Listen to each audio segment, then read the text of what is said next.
Hey guys, and welcome to episode number 84 of Diehlman at Halftime, the NBA podcast that tops all others. I'm your host, Larry Diehlman, joined by my co-host, Christy Pietro. If you're joining us for the first time, it's great to have you. And if you've been a regular listener, welcome back. We have a lot to cover today and not a lot of time to do it.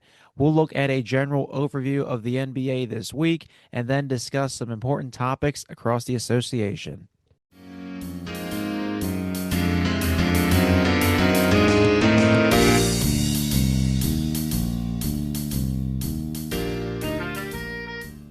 Let's get to our content for the week. We have breaking news out of Atlanta. The Trae Young era is officially over as he was traded to the Washington Wizards for CJ McCollum and Corey Kispert. No picks, no cash considerations, just a 2-for-1 swap. Trae Young started all 493 games that he played in Atlanta, averaging about 25 points and 10 assists per game. Had some pretty good accolades with the Hawks. Four-time All-Star. He was the 2025 assists leader, and he was named to an All-NBA third team and the All-Rookie first team when he was a rookie, obviously. Not the third team, just the rookie one. He took the Hawks to the Eastern Conference Finals back in 2021 before the Hawks fell to the eventual champion Bucks. And Chris, a lot of discourse on this week of just how this came to be, and they really didn't get much for him. It was not a really good package at all. CJ McCollum is on an expiring deal, so depending on if he resigns or not, you're basically just getting Corey Kispert. I mean, he's a shooter. He can get you some points, but not too much. We've already discussed about how Trae has had some, negative play and he might have negative trade value. Trae Young might honestly be the first player in NBA history, or at least modern history, to request a trade to the Wizards. You might be right. So, obviously the Wizards dive headfirst into this Trae Young experience. And on one hand, you'll probably sell more tickets. You'll have a chance to ignite some real excitement that Wizards fans haven't had in years. But Trae Young is Trae Young. He's high volume, he's low efficiency, and he's probably the worst high minute defender in the NBA. And that doesn't translate to an addition that will change the direction of your franchise. It's a fresh start. He's got talent around him, but he had even more talent around him in Atlanta, and they were better off without him. And I think this experiment has a higher chance of ending in no extension for Trae and him leaving in the free agency of 2027 than him winning a playoff game there. And I do credit Atlanta for at least being ahead of the curve on this and being able to get off of his contract without much resistance. Because now you have the Grizzlies that want to get off Ja Morant and they want young players and picks. Forget young players and picks. Nobody wants him, period. He's in the same boat Trae was in, but he can't shoot. So I credit the Hawks because they took advantage of the one team that was capable of trying out this distressed asset superstar point guard thing. And now no one's left to take Ja. And I would be shocked if the Grizzlies were able to find a deal for him. And the Trae trade was, well and fine, I think. I think it's worth it for the Wizards to try this out for pennies on the dollar. And I think it's great for Atlanta being able to get off of him and his max contract again without much resistance. But this is not going to be as smooth for John the Grizzlies. But I do like it for Atlanta. I thought picks were kind of a foregone conclusion in this whole saga because again, Trae was just such a distressed asset. I mean, we discussed it in the last episode. The NBA doesn't really have a place for a player like him anymore, nor Ja Morant. And they were able to get off of him really without much pushback. And the Wizards, you're again, like you said, you're giving up Corey Kispert, so you're not taking a massive leap here. And, I don't like Trae as an asset at all, but for Corey Kispert, I think it's worth the gamble. So honestly, I thought it was a good trade for both sides here, and this has ignited some momentum within the Grizzlies organization to again try and move off of Ja Morant, which I do not think is going to happen, or at least easily. Yeah, there were reports the other day that the Grizzlies were entertaining offers for Ja Morant, and it's really cool to see that like some of these teams are willing to just get rid of their franchise player, or at least who we've thought has been the franchise player. But now with Atlanta, they've said goodbye to Trae Young, and now it is purely the Jalen Johnson show. And in Memphis, if they do end up getting rid of Ja Morant, it'll pretty much just be the Jaren Jackson Jr. show. They might want to Um, get rid of him too. yeah, I mean, the Grizzlies are something else, but the They got Cam Hawks, Spencer though. yup, yup. But I think with the Hawks, it's just you get rid of them, you get something for him. Maybe you get McCollum back on a cheap deal. Who knows? He's not some guy who's going to give you 25 anymore. Maybe a light 20 or a high teens or something. Not what he once was with Portland, but just yeah, not a very good asset in Trae Young. And there was also a report that I saw that he might not even play for the Wizards for the rest of this season, or at the very least, not very many games, as he's trying to, I guess, recover from his injuries. And with the Wizards, their season pretty much halfway done, and it's essentially over because when the Wizards play their first game of the year, the season's pretty much over. So, I mean, there's really not much to play for. They're not even going to get in the play-in tournament, most likely. Just probably just rest Trae up and start fresh in the 26-27 season. But definitely the trigger's been pulled, and Trae Young is a Washington Wizard. And again, just very surprising that he had the Wizards as his top destination. I mean, hey, back when I used to play my career in NBA 2K, I did request a trade to the Wizards once. We won two chips, but different story. I think that's a lot more championships that Trae Young will be winning in Washington. Yeah. And you know what? I think it's worth it for the Wizards to actually push to play Trae Young here because obviously he's been hurt this year, but if he's healthy, I don't think they should hold him out in an effort to tank because one, I want to get a look at, what that looks like with Trae in Washington. I think they do too. They want to see how he fits into that lineup with Star and Kaishan George, Bilal Coulibaly.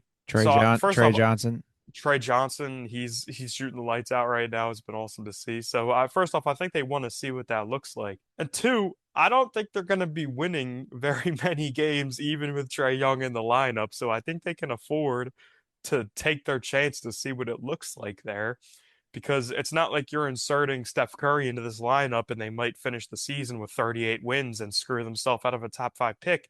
I don't think Trae Young helps them win that much. So you might as well see what you have. And, you will, in all likelihood, still end up at the top of the lottery with a chance at one of those 3, 4 top generational prospects in this upcoming draft class. As of right now, the Wizards are 10-28 on a three-game losing streak, and they're 14th in the East. So, yeah, not too much to play for right now, but we'll see if they can get Trae in there before the season's over. This episode is entitled Star Studded. So, who's raising eyebrows at the moment?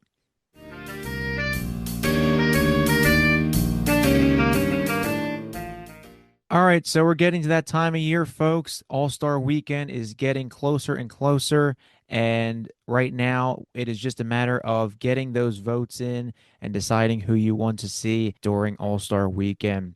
So voting ends this week on January 14th at 11:59 p.m. Starters are going to be revealed on Monday the 19th. That is MLK Day on NBC and Peacock. And All-Star Weekend is scheduled to happen from February 13th to 15th at Intuit Dome in LA, which will be hosted by the Clippers. So, as of the second batch of fan returns on January 6th, Luka Doncic of the Lakers leads the Western Conference voting with 2.2 million votes. Giannis Antetokounmpo leading the East with 2 million. A lot of things going on here with voting. Fans make up 50% of the voting, and then, of course, you get the coaches and the media and all that. Chris and I are going to dive into our all-star ballots. We're going to give our starters and then also make some predictions with the reserves as well. So the top five vote getters in each conference are automatically named starters. And then for the reserves, the coaches pick the reserves actually, and they have to pick two guards, two front court players, and then two wild cards. We're going to start off in the Western Conference. The top five, my starting five, I'm going with Luka Doncic, Nikola Jokic, Steph Curry, Shai Gilgeous-Alexander, and Victor Wembanyama. Chris, give me your Western starting five. I know mine's kind of just pretty vanilla. It's a lot of the top vote getters, but you can't go wrong with the lineup. with some MVPs and some champions. Yeah, no, I mean, I think the starter discussion is kind of it's going to be vanilla by default. But we actually did have two differences here, which honestly is probably a lot for these starter discussions. I had Luka, Jokic, Shea like you, but rather than Curry and Wembanyama, those two guys are going to be my first two off the bench, and I put Anthony Edwards and Kawhi Leonard in my starting lineup. Yeah, I was tempting to put Ant in the starting lineup, and I'm like, oh yeah, I forgot Wemby existed for a second. So I mean, it's tough. Wemby's missed a lot of games, and I kind of went with my heart here more so. I think Kawhi is playing the most inspired basketball we've seen from him since probably the run he had with Toronto. I think this is the best basketball he's played maybe since he's become a Clipper. And how unexpected has that been considering how the Clippers season started and what we thought of Kawhi Leonard's health? It's been so awesome to see him playing as well as he is right now. He has been a machine. He's having some of the highest scoring games of his career. Just dropped a career high recently. We talked about it. So I really wanted to give him the nod as a starter here. As with Anthony Edwards, he has just been a buzzsaw this year. And when you watch him play against any of these top teams, West or East, he is giving them such a hard time, if not beating them outright. He is just an unstoppable force right now. I think he should be in the MVP discussion with how he's been playing. I think he's playing really motivated basketball right now. Whereas Wemby, who has definitely taken a leap, he's been hurt a lot, like I said, and I really just wanted to give the nod to the other guys who I think have been playing very, very inspired basketball. And Steph Curry, I think he's having a really amazing season, all things considered about his age and the wear and tear on his body. But that's kind of the reason I put him on my bench. I don't think, as well as he's playing, I don't think this is the old Steph Curry. Whereas with Kawhi, I mean, this looks like a still prime Kawhi Leonard. So I think they're having about good a seasons as each other, but I gave Kawhi the nod. Might be a little heart pick and not a head pick, but I just love how Kawhi's been playing in the season he's been having, as with Anthony Edwards.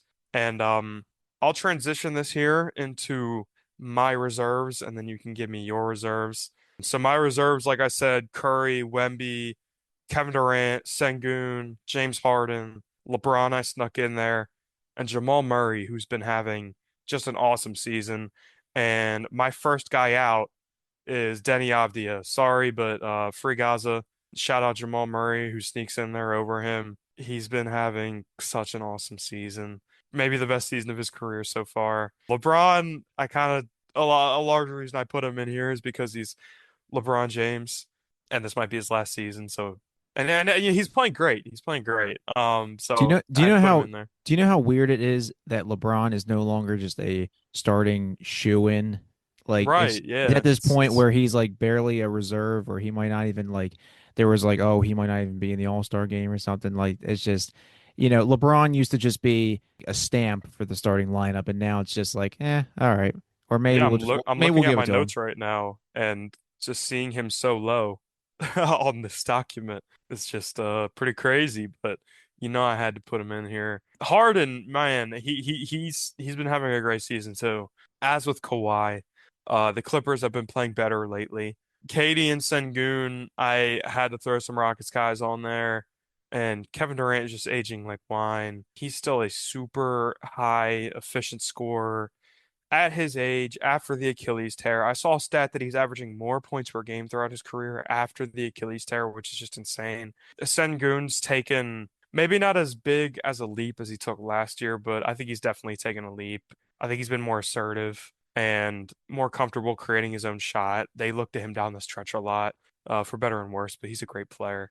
And yeah, I talked out length about the seasons Steph Curry and Victor Wembanyama are having, and Denny Avdia has been having a great season, but Jamal Murray, I had to put him in there over Denny for political reasons. But those are my reserves. Let's hear yours. All right, so our starting lineups in the West were pretty accurate or pretty fair. My Western reserves, I have some similarities to you and some different ones actually. So in no order, even though we had said two guards, three front court, two wild cards, I'm just going in, whatever order here. So my Western Conference reserves: Austin Reeves, Anthony Edwards, Denny Avdia, Alperon Şengün, Lauri Markkanen, Kawhi Leonard, and Kevin Durant are my seven choices.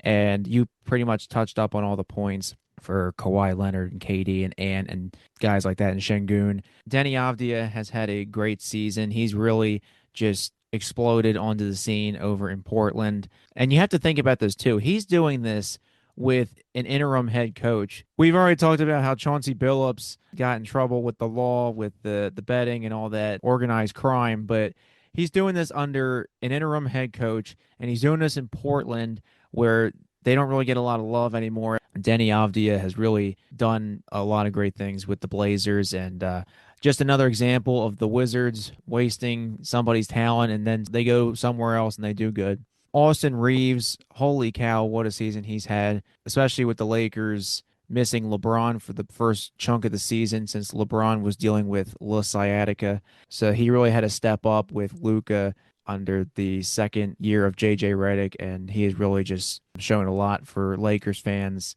Lauri Markkanen has done good work with the Jazz. They've been a very big question mark in the last couple of years since they've been rebuilding without Donovan Mitchell and Rudy Gobert. And Lauri Markkanen has been that constant. He doesn't get a lot of love. The Jazz are trying to build around Ace Bailey and Keontae George, but Lauri Markkanen has stayed in Utah and he's been consistent. He has a good shot. He's a good shooter, and he's bounced around a little bit, but he's kind of found a home in Salt Lake City. So I'm going to go with those seven for the West. I think Lowry is a great player, but the only reason I hesitated to put him in here was because first the Jazz are just not good, and I feel like his stats might be a little bit extrapolated again on such a bad team. I think he could go to a team like the Warriors and be a more productive player in a lesser role and really help the Warriors win. I think Lowry's averaging 27, 28 points right now, but He it's doesn't, not his fault the Jazz aren't winning. But but he uh, can't go to the Warriors. He doesn't fit their Unk lineup. He doesn't fit that mold or whatever. he's getting there. He's getting there. In 3 years they might look to trade for him at the end of his max extension. But yeah, I don't know. He's definitely close. He's one of my first guys out. And Reeves was a tough out as well. He's definitely taken a leap this year, but I think with LeBron back, he hasn't stood out as much, but no, definitely a tough out too. So my Eastern Conference starters were Giannis, Jalen Brunson, Cade Cunningham, Tyrese Maxey, and Jalen Brown. Jalen Brown's really been rubbing off on me this year. He's just had such a great season. He's taken such a massive leap as a player since becoming the number one option of this team. We discussed it ad nauseum last week. I hate talking about the Celtics and how good they're doing, but he's been just incredible this year. As has Tyrese Maxey, who's clearly taken a leap as well, just taking ownership of the Sixers, to be honest. It's his team now, undoubtedly, at this point, I think. Embiid's been really good since he came back. But they go to Maxey in the clutch. They run everything through Maxey, and he's earned it. Just so awesome to see out of Tyrese Maxey. Cade Cunningham, he's been the engine of the number one team in the East. Had to put him in here. He's been so good. He really is the heart and soul of the Pistons. They have such a strong identity with their guys down low and their physicality, but Cade is invaluable to them, and he's the reason they're playing the way they're playing right now. As kind of the floor general of that identity I mentioned. Jalen Brunson doing Jalen Brunson things. Knicks are second in the East right now. They took that right back from the Celtics. What were you trying to say? Not like us with A minor or something? Not quite, but Trying to throw my ball knowledge in there. that was good. Yeah, not quite, but the Knicks have been playing really well this year. A different brand of basketball than we normally see the Knicks play under Tom Thibodeau. Mike Brown has really kind of changed the attitude and the approach of the Knicks this year. And nothing's changed with Brunson. He's just one of the best isolation scorers in the league. He's probably the best guard up in the post in the league, just a prolific scorer, as is Giannis Antetokounmpo, who is also just doing Giannis Antetokounmpo things. The only reason the Bucks have more than 4 wins right now is because of Giannis Antetokounmpo. He's a superstar. If the most valuable player award was given to the actual most valuable player to their team, I think it might be Giannis. Because Ryan Rollins, shout out, man, you're a stud. But if it wasn't for Giannis, I think you'd be the leader of a 3-win Bucks team right now. So had to slot Giannis in there. So that about wraps it up for my starters. I think I'll make a prediction. I think our starters in the East will be more similar than our starters in the West. So give me your East starters. You are correct that they are more similar. My top five in the East: Giannis Antetokounmpo, Tyrese Maxey, Kate Cunningham, Jaylen Brown, and I went with Diehlman in the halftime. Screw it. We're going with the underdog here. I'm going with the Jalen, but his name is Jalen Johnson. Nice. I'm going with the other Jalen. There's too many Jalen's in this world right now. There's too many spellings, too many to keep count. I'm losing track of these people.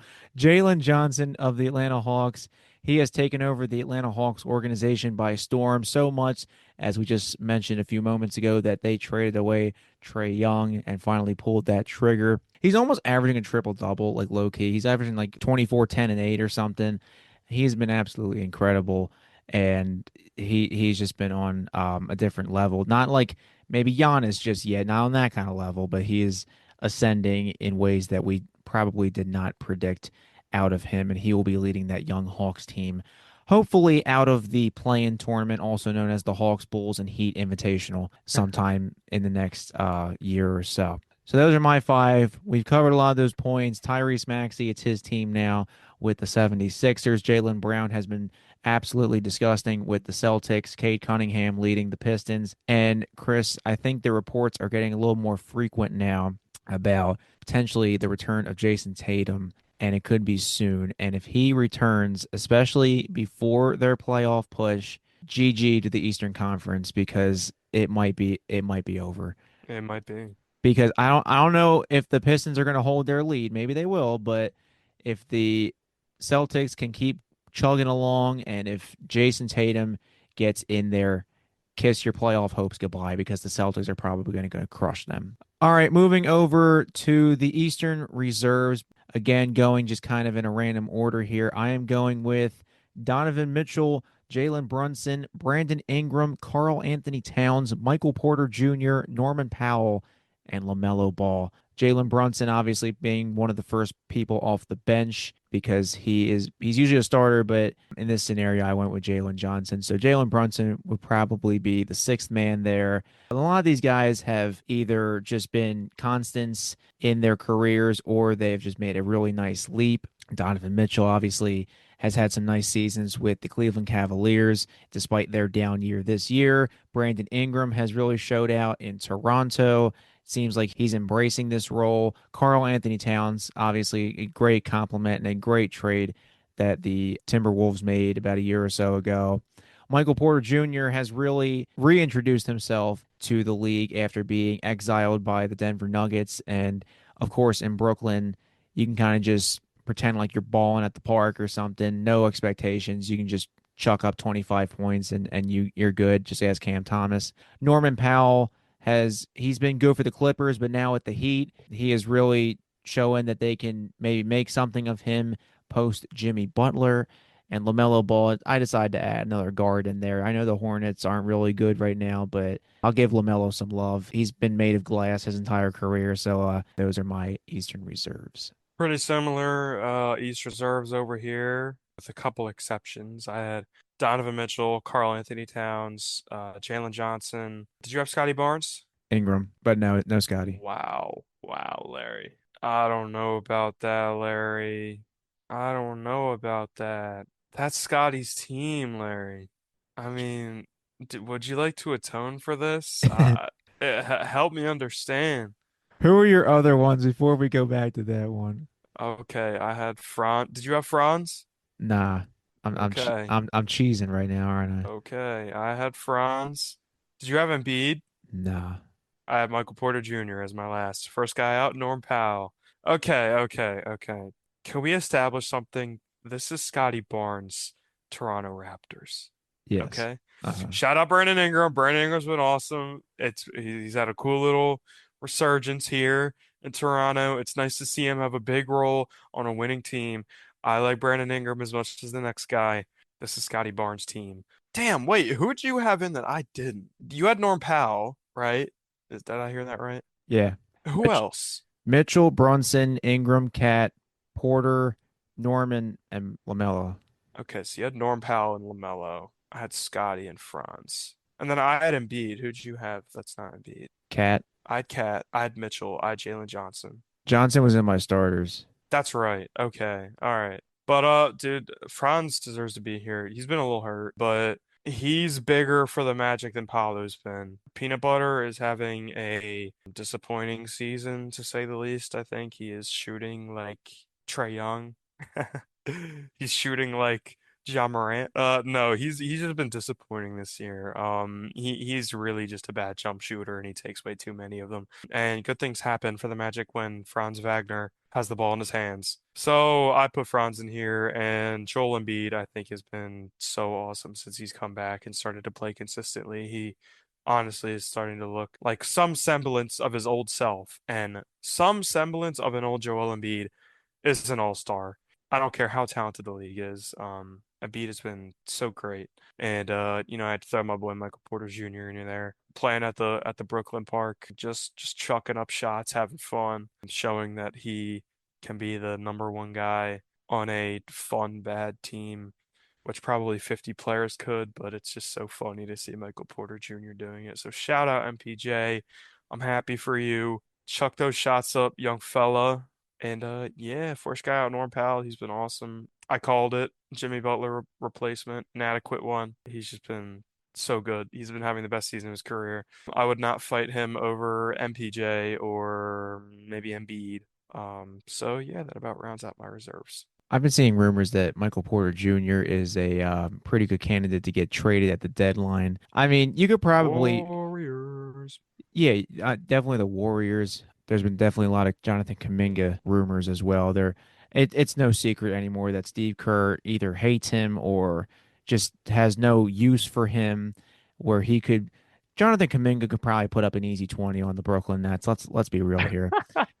I mean, Dude, Kuminga with Michael Porter Jr.'s volume would be absolutely hilarious to watch. I think he might average like 9 points, shooting like 17% from three. That would be actual comedy. Michael Porter Jr. is just, as we said earlier in the season, Michael Porter Jr. was born to play for the Brooklyn Nets in the year of our Lord 2026. Oh, that's He and awesome. Cam Thomas are just made for each other.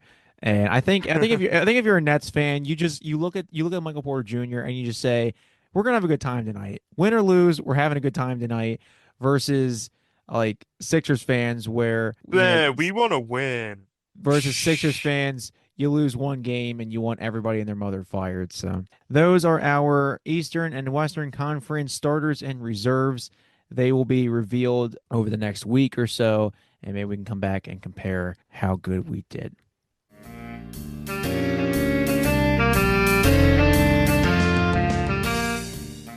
Okay, so our game of the week this week is going to be on Thursday at 7 p.m. Eastern Time in Detroit, Michigan, where the number one seed, let's see, 28 and 10 at the moment, Detroit Pistons will be facing off against the 24 and 15 Phoenix Suns. This will be a really fun game. The Suns have been playing so well lately. Let's see, winning, I think 12 of their last 15 is what I'm looking at right here. And the Pistons playing like the Pistons. Not quite that run they had in November, but again, still the number one seed in the East. The Suns are steadily rising in the West rankings. They just jumped the Houston Rockets. Who would have thought the Suns would jump the Rockets in 2026 in the standings? The Suns have just been such a fun team to keep an eye on. I was intrigued by them before the season, but I even probably could not have seen them being as good as they've been so far this season. Devin Booker's been Devin Booker. He's obviously the leader there and the go-to scoring option. He's hit a couple game winners recently, but we have to shout out Dylan Brooks here. I really wanted to talk about him during our All-Star discussion, honestly. I don't think Dylan Brooks should be an All-Star, but he's definitely a name in that mix that, we should talk about because he is having the best season of his career. He's averaging up over 20 points. I don't think nobody expected that from Dylan Brooks.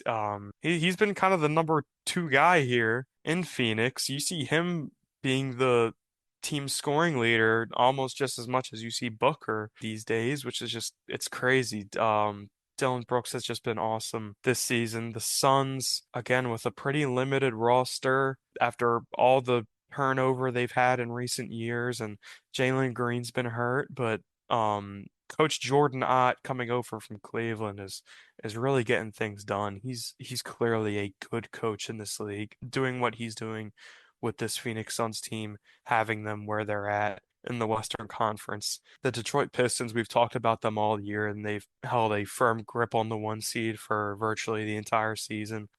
They've really just found such a strong identity in their big guys down low with Jalen Duren and Beef Stew. They've been also just really fun to keep an eye on this season, and with obviously Cade as the engine, the heartbeat of that team, a very unique team. We don't see paint beasts rule the NBA quite like they used to anymore. And the Pistons are really bought into that sort of identity. And Jordan Knott just has the Suns playing way better than we thought they would. Dylan Brooks is having a career year, for God's sake. So respect the Suns. We have to respect the Suns in this matchup against the one seed Pistons. This is honestly a tough game to predict. We're at Detroit here, but based on how both of them have been playing lately, both have been playing great, but I think Phoenix has been playing a little bit better lately. I'm going to go with Phoenix in this one in a low scoring dogfight. I'm going to go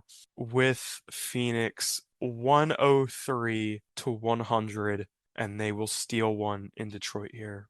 All right, so some good analysis overall. As Chris said, the Pistons leading the East right now, 28 and 10.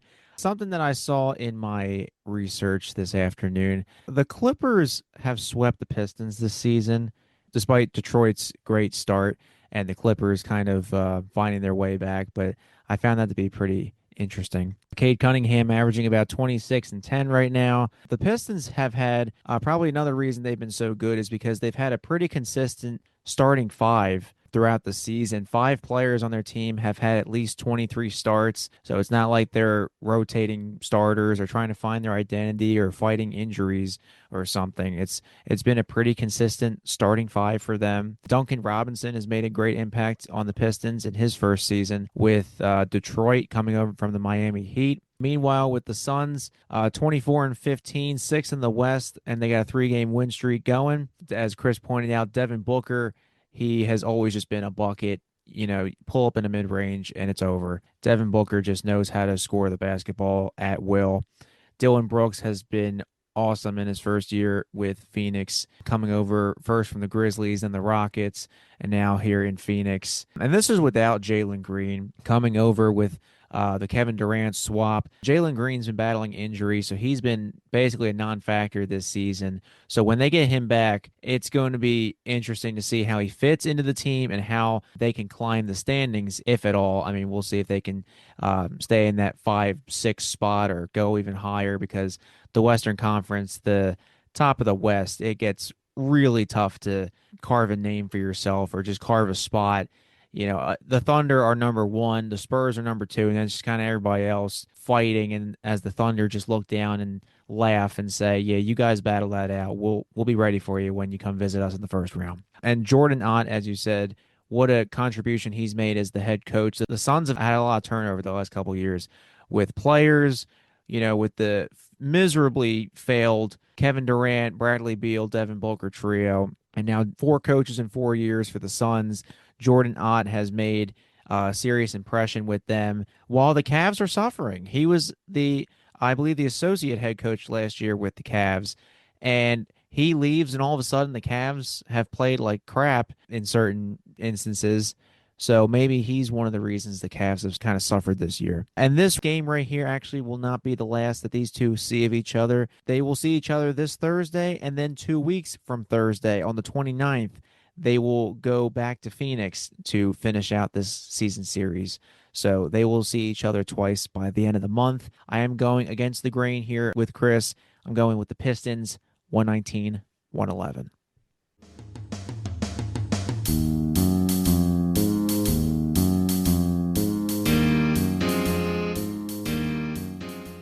Well, that's all the time we have for today. If you haven't already, make sure to follow the podcast accounts, Chris and me, on social media.